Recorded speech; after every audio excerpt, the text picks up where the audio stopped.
Bonsoir à tous. Aux grands hommes, la nation reconnaissante. C'est donc un hommage national solennel que la nation togolaise a rendu ce jeudi à Monseigneur Robert Casimir Dossé-Agneron, premier archevêque du Togo, rappelé par le divin créateur le 15 avril dernier. Hymne, dépôt de gerbes ou décoration par le chef de l'État, une oraison funèbre qui célèbre l'exceptionnel parcours de cet homme à la grande dimension. Et voilà les temps forts de la cérémonie d'hommage à Robert Dossé-Agneron.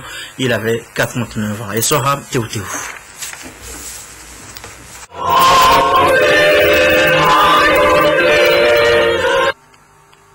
Il est dans la vie des nations des événements douloureux comme le décès d'une illustre personnalité pour laquelle on ne peut s'empêcher de souffrir, quel que soit son statut social.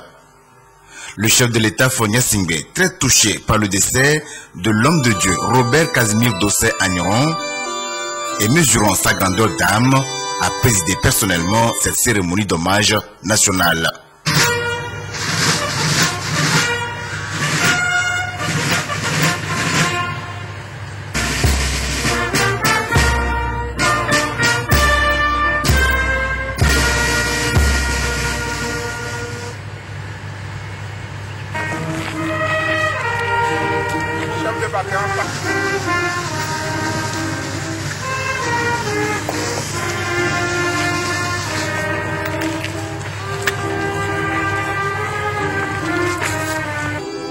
Les Togolais pleurent Monseigneur Robert Casimir Dossé-Agneron, pas parce qu'il ne devait pas mourir, mais parce qu'ils espéraient encore bénéficier des qualités multidimensionnelles de l'homme. Mais Dieu, qui seul sait quand donner et quand reprendre, en a jugé autrement. À 89 ans, Dieu a jugé bien accompli la mission sur terre de son serviteur Monseigneur Robert Casimir en le rappelant à lui. Reste donc aux vivants de poser des actes qui leur permettent d'être en phase avec le plan divin. C'est ce qui est fait ce 8 avril 2014.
Monseigneur Dossé-Agneron a été le tout premier archevêque du Togo.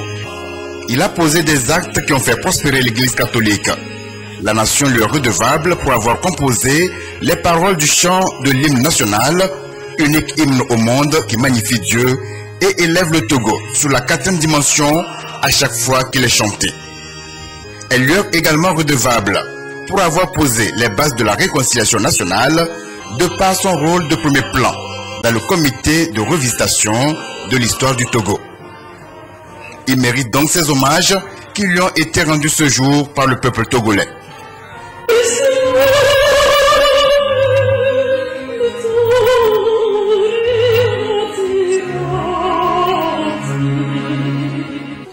Dépôt de gerbes, décoration à titre posthume et hymne national, tout le mérite a été rendu à Monseigneur Dossé-Agneron.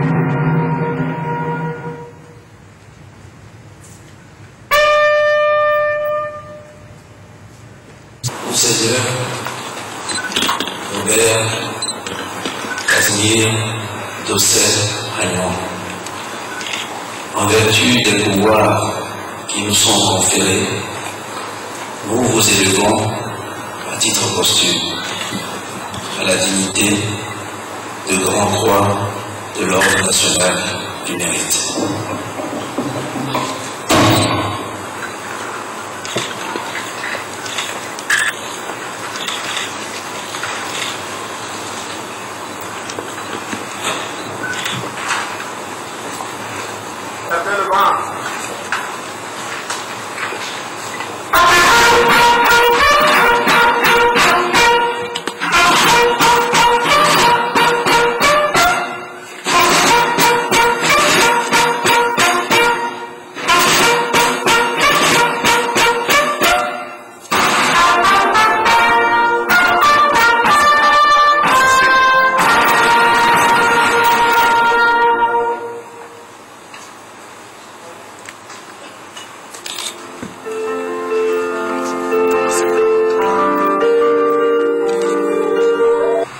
Après ce cérémonial, place au témoignage.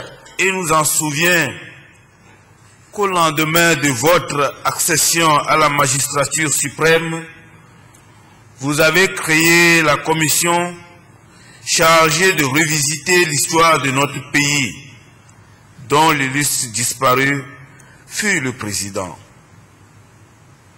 Son œuvre a balisé à jamais la route lumineuse de la réconciliation nationale. Quelques minutes d'entretien, un peu de grande cordialité, et je dirais qu'il m'a séduit et impressionné par son humanité et son humilité, qui manifeste de la bonté de son cœur. Dans ce message de condoléances adressé à l'archevêque de Lomé, son Excellence Monseigneur Denis Amouzou-Zaba, le Saint-Père, le Pape François, prie le Seigneur de l'accueillir dans sa demeure de paix et de lumière. Et en gage de réconfort, il envoie à Monseigneur l'archevêque, ainsi qu'à tous les diocésains de Lomé, à la famille du défunt et aux personnes qui participent à la liturgie des obsèques, une particulière bénédiction apostolique. Mais qui de mieux que le Premier ministre, un des derniers témoins de la grandeur d'âme du défunt, pour présenter son oraison funèbre.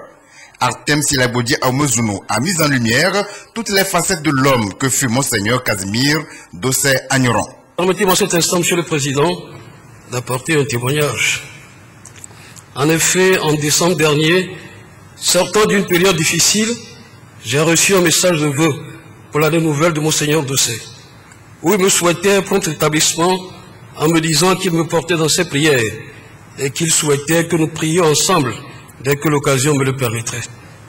Je ne pouvais pas imaginer qu'à défaut d'aller prier avec Monseigneur Dossel dans sa chapelle, j'aurais le privilège et l'honneur de lui rendre hommage devant cette auguste assemblée. Merci, Monsieur le Président, de me faire cet honneur. Par ailleurs, lorsque le 7 octobre 2005, je suivais à la télé le sermon prononcé par Monseigneur Dossel en hommage à Monseigneur Dossel, vie de vénéré Moumoua, ma réaction fut de dire: j'espère que ce grand homme aura lui-même à sa mort un hommage qui lui soit rendu dans des termes qui sont à la hauteur de ce qu'il est. J'étais impressionné, j'allais dire subjugué, par l'érudition de l'homme, la fluidité de son élocution, la profondeur spirituelle qui transparaissait à chaque point de son intervention. Il savait ciseler les mots pour les rendre agréables, quel que soit le contexte dans lequel il prononçait. Ces sermons étaient des modèles du genre. C'est donc avec le sentiment d'un grand honneur et d'un grand privilège que je voudrais humblement rendre hommage au grand homme qui vient de nous quitter au nom de la nation, du président de la République et du gouvernement. Les voies de Dieu sont insondables. Ses desseins dépassent largement la sagesse humaine. Il est simplement grand. Pour les grands hommes, les jugements de leurs contemporains sont souvent injustes, parfois cruels, mais c'est l'histoire et la postérité qui leur rendent généralement justice. Voilà pourquoi, comme le disait cet homme qui fut aussi un grand homme, il faut laisser le temps au temps, laisser le temps faire son œuvre et laisser l'histoire leur rendre justice. Pour l'État togolais, pour le peuple togolais, dont l'ancrage dans la foi en Dieu est inséparable de son aspiration à une communauté de destin pleinement assumée. Un des traits distinctifs de la vie de Monseigneur Dossé, c'est d'avoir réussi à faire côtoyer dans le même homme le grand serviteur de l'Église et le citoyen engagé. Monseigneur Dossé Agneron, une fierté nationale, reste un monument de l'histoire ecclésiale du Togo. En ces heures où un deuil sans borne afflige le peuple togolais, il est juste de dire et de redire sans se lasser que Monseigneur Robert Casimir Tonui Messon Komlan Dossé Agneron fut un de ces hommes à la destinée exceptionnelle que la grande famille de l'Église et au-delà, tous les croyants ainsi que la nation togolaise ont le devoir de saluer. Premier parmi les fils du Togo à recevoir la plénitude du sacerdoce, 2 années seulement après la cession du Togo à l'indépendance, Monseigneur Dossé a contribué par cette élévation inédite dans la hiérarchie de l'Église catholique à jeter les bases pastorales et spirituelles du Togo naissant. Son sacre, le 10 juin 62, a suscité une explosion de joie dans tous les recoins de notre pays et teinté d'espoir l'aube nouvelle qui se levait ainsi sur tout un peuple après des années de lutte pour notre émancipation. Ainsi, après 89 ans de vie, 62 ans de sacerdoce et 52 ans d'épiscopat, la mort est venue à lui comme pour couronner une vie bien remplie. Faite d'un intense engagement intellectuel et ecclésial, de courage, mais aussi de simplicité. Décédé le 15 avril 2014 en France, à l'âge de 89 ans, Monseigneur Robert Casimir Dossé Agneron fut ordonné prêtre le 21 décembre 1951 et premier archevêque de Lomé le 4 avril 1962. Il sera porté à sa dernière demeure demain.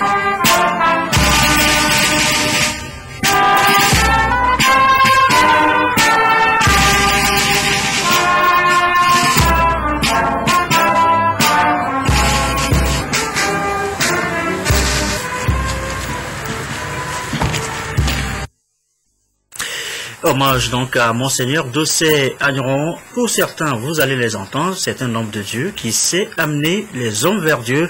Pour d'autres, c'est un grand formateur. Les témoignages sont nombreux. Ils retracent tous la vie du désormais feu Monseigneur Dossé Agneron. Le récit est d'M. Soko. 3 jours de deuil national pour honorer la mémoire de Monseigneur Robert Casimir Tonui Messon Komlan Dossé Agneron. La famille chrétienne catholique a perdu un prélat qui lui a tout donné. L'homme a vécu dans une dignité et une humilité au service de Dieu et des hommes. Pour ceux qui connaissent le regretté archevêque émérite de Lomé, c'est un monument de l'église ecclésiale qui vient de rentrer dans l'éternité de Dieu. Sur son lit de maladie, c'est-à-dire les derniers jours, j'ai été lui rendre visite à Hirson, en Picardie, là où il était. Il était déjà bien malade. Et parlait à peine. On s'est senti et on s'est ressenti. Parce que, bien que n'articulant plus convenablement, quand il m'a vu, ses yeux se sont illuminés, son regard est devenu lumineux. C'est quelqu'un qui, sans l'air d'y toucher, est un véritable mystique. C'est-à-dire quelqu'un qui emprunte les voies subtiles qui balisent le chemin qui mène l'âme à Dieu. Il a célébré notre mariage il y a 25 ans. Et après on est devenu de père à fils, on est devenu des amis. La dernière fois je l'ai vu, j'ai eu la chance de le voir le samedi 5 avril. Le samedi 5 avril à l'hôpital à Munich, en Allemagne. J'étais avec mon épouse. Il a dit merci, je suis heureux, merci. Le premier évêque togolais a montré à beaucoup la voie à suivre. Ses paroles et ses enseignements vont toujours résonner dans les cœurs. Ce n'est pas parce qu'il le mérite seulement, mais c'est parce que Dieu l'a choisi comme tel Et la nation a reconnu ce qu'elle a fait. Et l'Église aussi sait ce qu'elle a fait pour que vive ce pays, pour que vive l'Église, la nation togolaise et l'Église au Togo. C'est un grand monument. C'est véritablement un homme exceptionnel que Dieu nous a donné. Et nous l'avons connu, moi je l'ai connu depuis l'école primaire. Il nous a tout marqué d'une façon ou d'une autre. Pour lui, la grande phrase, c'est que l'homme doit être ouvert à Dieu et ouvert à son prochain. Dans le signe de la croix. Être verticalement ouvert à Dieu, horizontalement ouvert à son prochain. Il a formé beaucoup de personnes. Tous ceux qui sont là, les évêques, les prêtres, les diacres, les religieux, c'est tout là qu'il a laissé. Né un mardi, l'illustre disparu s'en est allé un autre mardi. Curieux destin. Monseigneur Dossé Agneron ira désormais servir devant l'autel de Dieu. Et notez que tout à l'heure, en fin de journal, vous suivrez l'intégralité de l'oraison funèbre prononcée ce matin à la mémoire de l'illustre disparu, une éloge funèbre prononcée par le Premier ministre. Juste après la cérémonie d'hommage à Monseigneur Dossé Agneron, une cérémonie qu'il a personnellement présidée, le chef de l'État a repris le vol pour Abuja. Sur place dans la capitale nigérienne, le président Faure prend part au Forum économique sur l'Afrique. Abuja, où le chef de l'État a séjourné hier déjà. Je vous propose les images de son arrivée accueillie à l'aéroport d'Abuja par les autorités nigérianes.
Les images de l'arrivée du président Fornia Singbe dans la capitale nigérienne avant qu'il soit accompagné dans ses appartements. Dans la capitale nigérienne, le président de la République a eu une séance de travail avec le premier ministre chinois Li Qiang.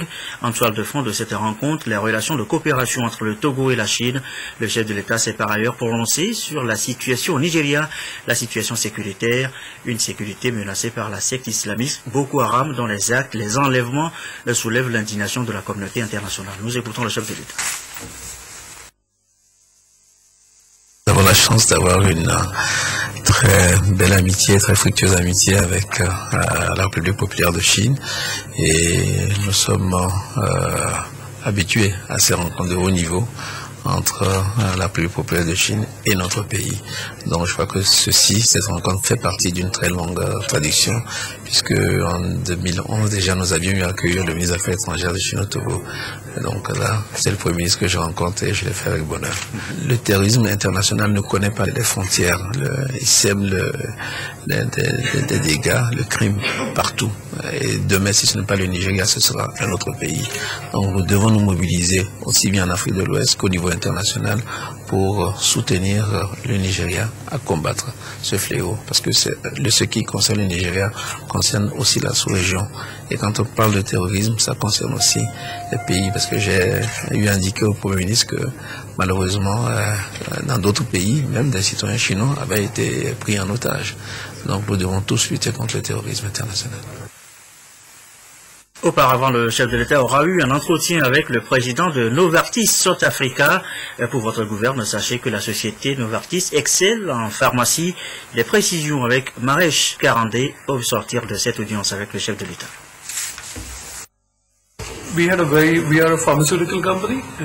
Nous avons eu un entretien avec Son Excellence. Nous sommes une compagnie donc Novartis pharmaceutique. Donc nous avons eu cet entretien afin d'examiner avec Son Excellence les possibilités d'agrandir l'accès aux médicaments pour les patients au Togo. Que ce que nous faisons en Afrique et spécialement ce que nous voulons aussi réaliser au Togo, c'est pour que les patients aient accès à des médicaments quand ils en ont besoin. Et nous avons eu cet entretien avec votre chef d'État qui est une personne qui veut agrandir cet accès aux médicaments pour les Togolais et nous pourrons travailler en fait en partenariat afin d'accomplir cette tâche. Is actually the first step in that process. Il est 20h22. L'actualité, c'est aussi cet accord de financement intervenu ce jeudi entre la BOAD et le gouvernement togolais. Une enveloppe de 5 milliards allouée au Togo pour la mise en œuvre du Fonds national de la finance inclusive. La précision avec Prudence Zinsou.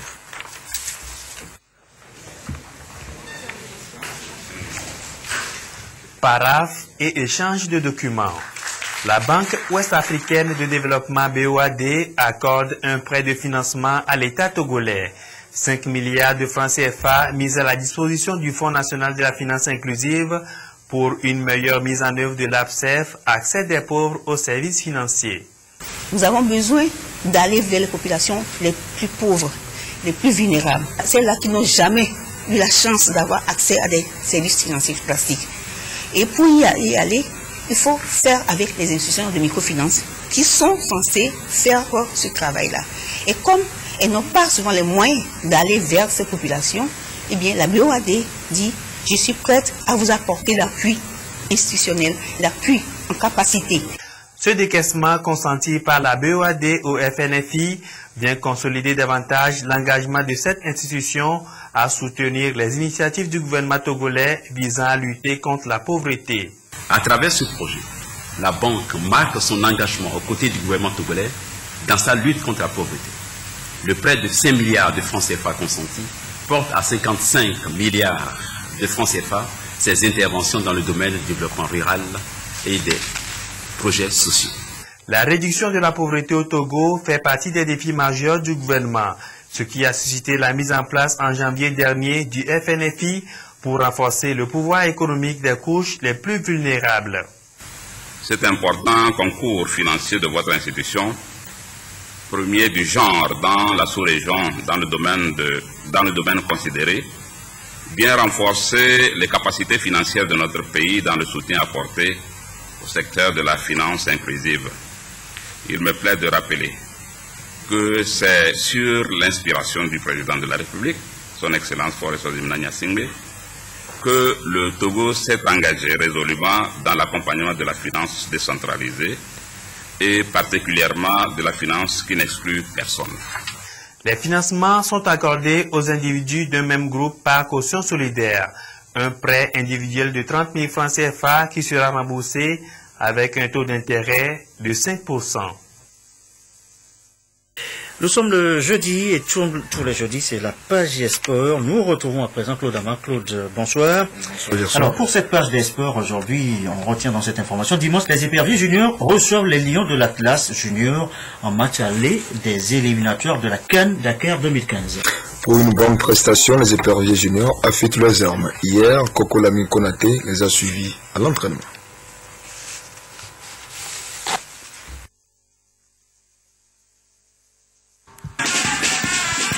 Dernière ligne droite pour les éperviers juniors qui reçoivent les Lionceaux du Maroc dimanche lors du match aller du dernier tour des éliminatoires de la CAN Junior Sénégal 2015. Conscient de l'immensité de la tâche, Adam Fazazi et son groupe ont pendant plus de 2 mois peaufiné les réglages, histoire d'être aptes le jour du match. Les chances du Togo sont énormes aujourd'hui. On joue devant notre public qui aime son équipe. Nous jouons sur notre pelouse où on a eu à jouer pendant 1 mois. La motivation sera encore très importante si au niveau des dirigeants il y a encore leur présence à côté d'eux. Mais à quelques heures de cette rencontre tant attendue par le public sportif togolais, certains manquements inquiètent plus d'un. Notre inquiétude, c'est par rapport aux documents. C'est-à-dire que nous avons un effectif qui n'a pas encore 100% les documents. Vous savez qu'en équipe nationale, ça se joue avec les passeports. Nous avons fait des dépôts et on attend. Il y a des choses qu'on ne peut plus rattraper. Pour l'organisation de ce match, on est en retard. L'organisation d'un match ne se fait pas en 3 jours. On est en retard et là, il y a des craintes et elles sont sérieuses, ces craintes-là. Vivement que tous les acteurs impliqués dans l'organisation accordent leur violon pour la cause nationale afin que les éperviers juniors puissent faire la différence dès le match aller à Lomé. Voilà, Claude Amand, juste le calendrier du championnat de première division. Oui, concernant justement ce match, le championnat national de première division se joue samedi à Kégué à 15h, à Stogoport Ange, à Wame Maranatha Bikinti, à Kalimé Gomido Unisport, à Sokode Semasi AS Douane, à Kara, à Skodito et à Dapon Foda à Gaza. Merci beaucoup, Claude Amand. Ce communiqué de la HAC avant de refermer cette édition pour une meilleure approche dans la régulation de la publicité et afin d'amener les acteurs à respecter scrupuleusement les dispositions légales et réglementaires régissant le dit secteur. La haute autorité de l'audiovisuel et de la communication a rencontré ce jeudi 8 mai 2014 à son siège à Gbalépé-Dogan les professionnels de la publicité, à savoir les responsables des agences de publicité, des régies publicitaires, les courtiers et éditeurs de publicité. Cette rencontre d'échange sur l'obligation faite aux agences de publicité d'obtenir une autorisation d'installation et d'exploitation préalable de la HAC avant tout début d'activité a permis de rappeler aux acteurs de la publicité les dispositions réglementaires qui imposent le contrôle du message publicitaire avant sa diffusion ou sa publication. En effet, la décision numéro 0003/HAC/08/P du 14 avril 2008 réglementant le contenu de la publicité a subordonné la diffusion ou la publication du message publicitaire à sa certification par la haute autorité. Malheureusement, ces dispositions ont été foulées aux pieds par des professionnels de la publicité avec pour conséquence les dérapages notés sur les médias. La haute autorité a saisi cette opportunité pour rappeler aux acteurs de la publicité les fondamentaux de la profession, à savoir le respect de l'éthique, de la déontologie et des bonnes mœurs, la dignité de la personne humaine, de la sauvegarde de l'image de la femme, la protection de l'enfance et de l'adolescence ou d'une manière générale du public jeune. La HAC a enfin informé les professionnels de la publicité de l'élaboration en cours de finalisation d'un cahier de charges et obligations des agences de publicité qui devra désormais réglementer leurs activités de contenu de la publicité. Fin de cette édition, on se quitte sur les images de l'hommage national rendu ce jour à Monseigneur Robert Casimir Dossé-Agneron, une cérémonie présidée par le chef de l'État. En fin de journal tout à l'heure, vous écouterez l'intégralité de l'oraison funèbre prononcée par le Premier ministre Arten Seleagodji Aoumé Zounou. La météo et les prévisions du soir, Kéo Sabine Poko. Un rendez-vous à noter sur notre antenne, le Togo en marche, le magazine qui vous sera présenté tout à l'heure par Kate Nouboko et Pierre Sissoko à 21h, 22h30, nos dernières infos. Merci à vous qui nous suivez ce soir à Brazzaville au Congo sur la télévision togolaise et comme d'habitude toujours fidèlement. Excellente fin de soirée chez vous.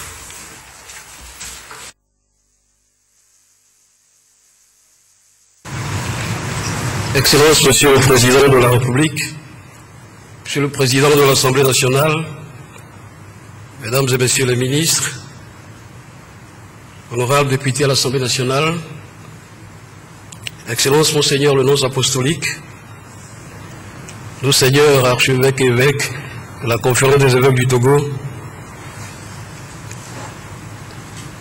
révérends pères et révérends sœurs, autorités traditionnelles, civiles et militaires, distingués invités, Mesdames et Messieurs, la République togolaise, notre mère patrie, a revêtu depuis le 15 avril 2014 sa robe des jours de deuil. Le drapeau national en berne dit toute notre tristesse et notre profonde affliction. Depuis le sommet de l'État, jusque dans tous les diocèses du pays, la terre de nos aïeux pleure avec émoi un des plus dignes fils qui lui a été donné de porter.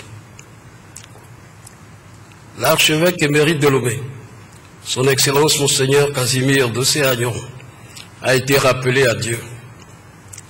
La nouvelle de son décès nous est parvenue aux premières heures du 15 avril, au moment même où les Togolais préparaient avec frénésie la célébration de la fête de l'indépendance.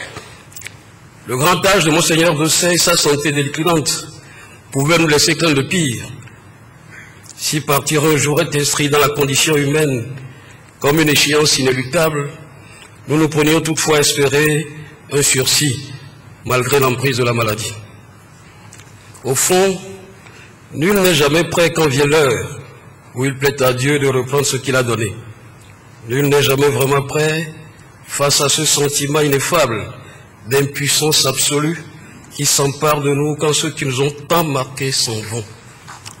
Ce sentiment, nous l'avons tous vécu le 15 avril 2014, même si au plus profond de nous-mêmes, nous avions la conviction, la conscience, teintée de reconnaissance, d'être les témoins privilégiés d'un grand destin qui s'est accompli sous nos yeux. Cette perplexité face à la mort est une expérience humaine qui se renouvelle au gré du temps que la Providence nous accorde sur cette terre. Mais elle est à chaque fois unique et sa singularité est à la mesure de la place qu'occupait dans nos vies individuelles et collectives celui qui vient ainsi de rentrer dans l'éternité de Dieu. En ces heures où un deuil sans borne afflige le peuple togolais, il est juste de dire et de redire sans se lasser que Monseigneur Robert Casimir Tonui Messon Komlan Dossé Agneron fut un de ces hommes à la destinée exceptionnelle que la grande famille de l'Église et au-delà, tous les croyants ainsi que la nation togolaise ont le devoir de saluer.